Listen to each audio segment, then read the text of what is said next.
इच्छा नभएको कारणले छोरीको अवस्था रोकिएको छ। अहिले यहाँसम्म पुगेको कारणले आएको छु।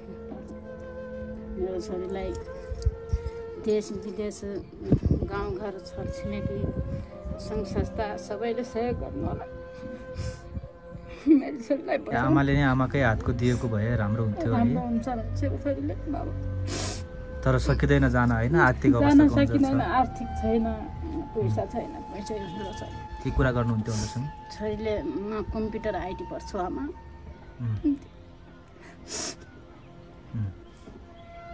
कस्तो भयो? मेरो टाउकैले काम गर्दैन बाबु, मेरो टाउकैले काम गर्दैन। मैले के बोलेँ के सुने पुरा आम डराइराखेको आउँछ। तपाईँले मैले अस्पतालको त्यो क्यान्सर ब्लड क्यान्सर भएको प्रमाण माग्यो भने मलाई दिनुहुन्छ? तपाईँसँग छ? दिन्छु। ए खोपिला जस्तै छ नि, के गरे बच्चा। आर्थिक अवस्था छैन हामीसँग त्यति। 22,000 23,000 भन्नु त हामी सक्दैनौँ भनेपछि 22-23 लाख कमाएर जुटाउँदा।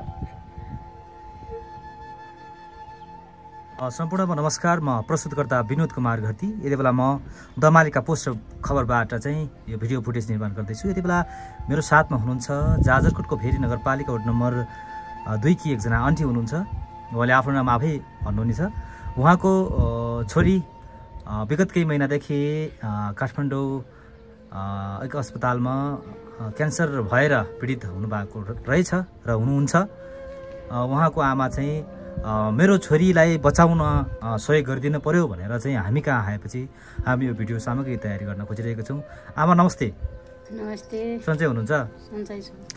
अनि हजुरको छोरी बिरामी भएको कति भयो?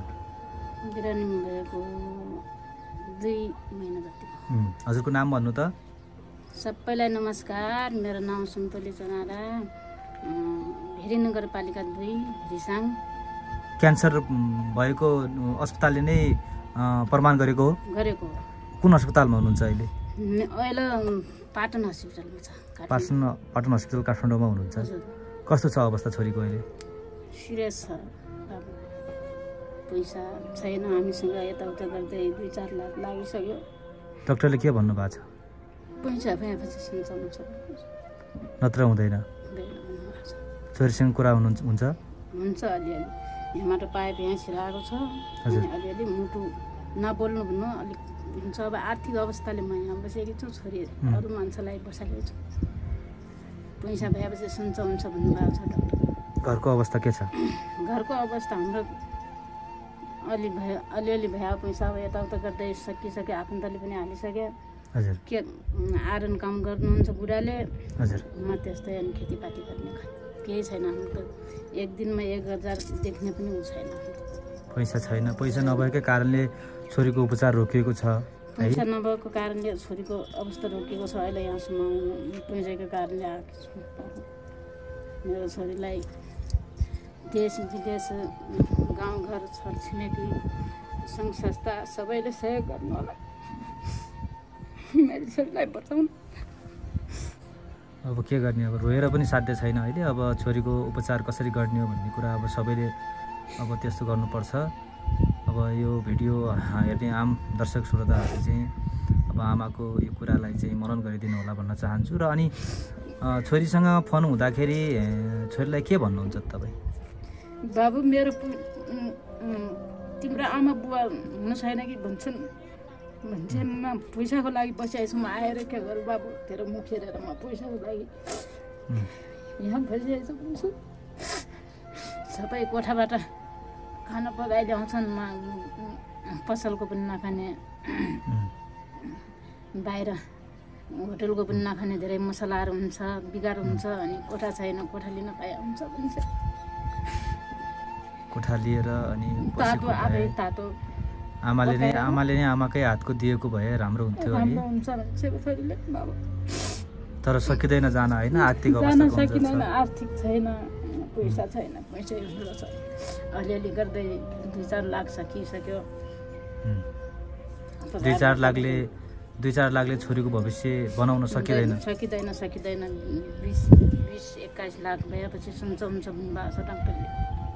20-21 लाख कमाउन त तपाईँलाई हामी सक्दैनौँ। के छ, बरु छोरीलाई नै गुमाउन बाध्य हुने तर पैसा नकमाउने अवस्था छ अहिले। छैन। तपाईँको के छ घर परिवारमा कोही जागिरी हुनुहुन्छ? कोही हुनु छैन। पहिल्यै मेरो बुढा टुक्राउनु हो, त्यहाँबाट 2टा छोरा बित्या, अनि श्रीमती पनि बित्नु भएको पहिला। 3टा बच्चा अगाडिका छन्, मबाट 2टा छोरी हुन्। अनि 2टी छोरीको बिहा भइसक्यो, बाबु इन्डिया गए आउँछ। अनि त्यस्तै आरन काम गर्ने, हाँसी भाँडा बनाउने, खाने, हाम्रो आर्थिक केही छैन बाबु। नगरपालिकासँग केही सहयोग माग्नुभयो? मागेको छ। नगरपालिकामा त यसरी क्यान्सर पीडित यस्ता बिरामीहरूलाई चाहिँ उपचारको लागि पनि केही बजेट खर्च छुटाएको हुन्छ, नगरपालिकामा जानुभयो? गयौँ, 1 लाख बराबर दियो, अनि दिनुभयो। दिइसक्नु भयो होइन? दिइसक्नुभयो। अनि 5,000 महिनामा सहुलियत 5,000 रुपियाँ दिने भनेपछि क्यान्सर पीडित, ब्लड क्यान्सर पीडितलाई। अनि छोरी कति क्लासमा पढ्नुहुन्छ अहिले? छोरी अनि एसएलसी दी, एसएलसी पास भइसकेपछि अनि त्यस्तै एउटा टाउको साको दुख्ने, त्यस्तै अनि पढाउनलाई भन्ने कम्प्युटर पढायौँ 3 महिना। छोरीले कस्ता कुरा गर्नुहुन्थ्यो सानोमा? अब मैले पढेर के बन्ने, मैले के सपना देख्ने, मैले आमाको के भविष्य देख्ने, के कुरा गर्नुहुन्थ्यो उनीहरूसँग? छोरीले म कम्प्युटर आइटी पढ्छु आमा।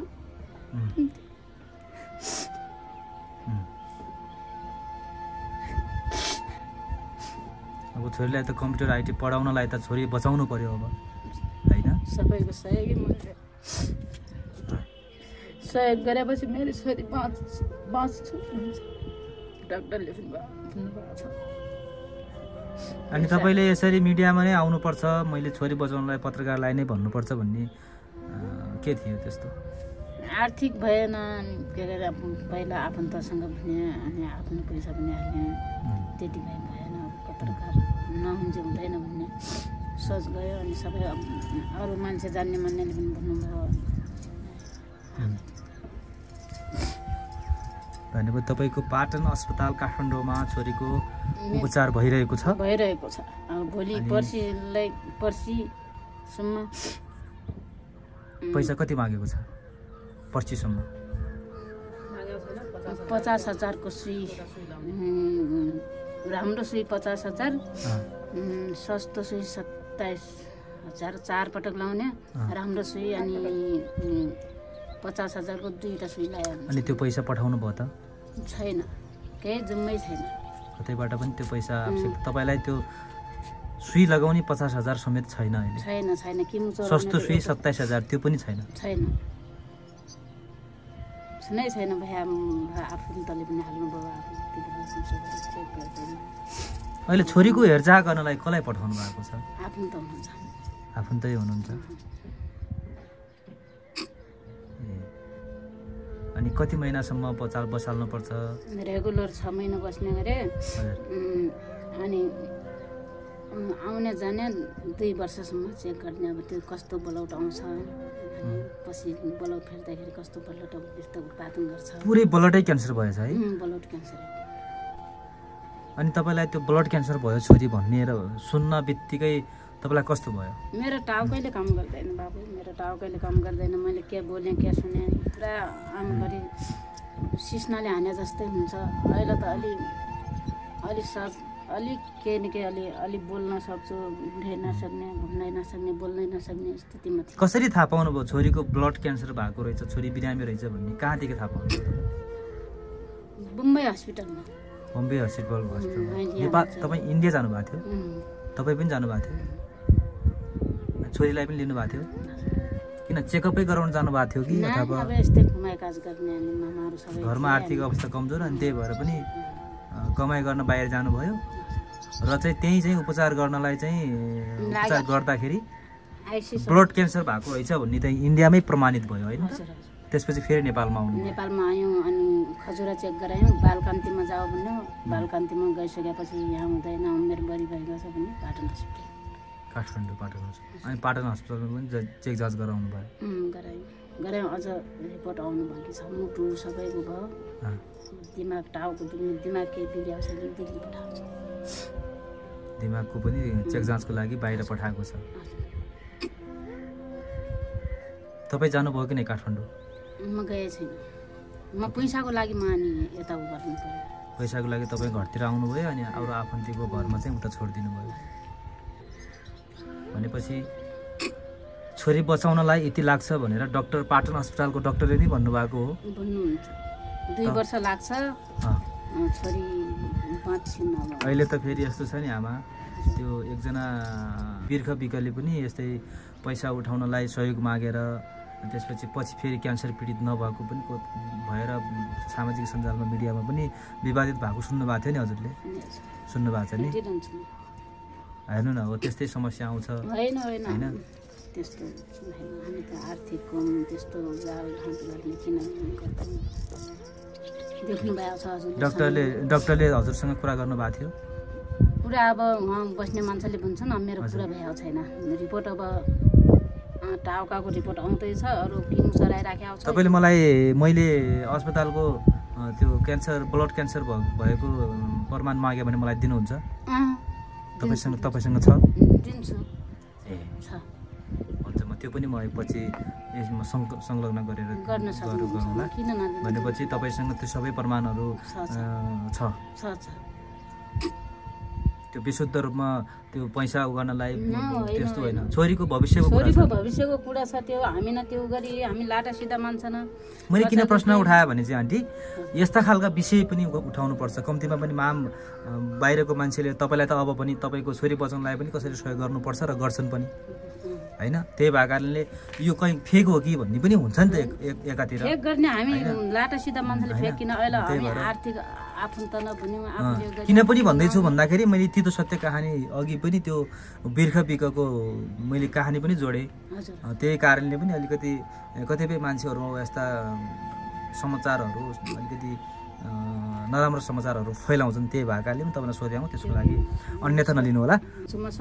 अब छोरी बचाउनको लागि अन्त्यमा तपाईँ के भन्न चाहनुहुन्छ यो दर्शकहरूलाई, यो भिडियो हेर्नेहरूलाई? यो भिडियो त धेरै ठाउँ पुग्छ होइन? देश विदेश बस्नुभएको अनि गाउँ घर बस्ने दाजुभाइ दिदीबहिनी अनि छरछिमेक अनि सङ्घ संस्था सबै बुवा आमाले मेरो छोरीलाई बचाइदिनु भन्ने म पूर्ण आशा गर्दै त्यसै आशामा बस्ने छु। खोकिलो जस्तै छोरी क्या गरी बच्छ, आर्थिक अवस्था छैन हामीसँग त्यति। 22,000 23,000 भन्नु त हामी सक्दैनौँ भनेपछि 22-23 लाख कमाएर जुटाउँदा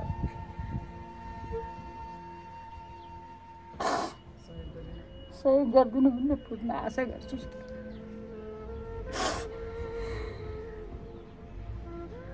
कतैबाट पनि सहयोग सङ्कलन भएको छैन?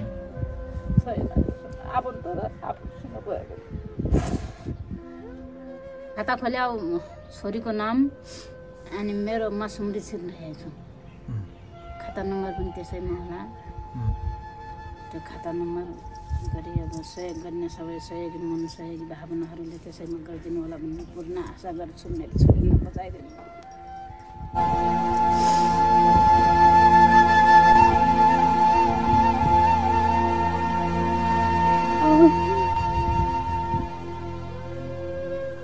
सबैमा माया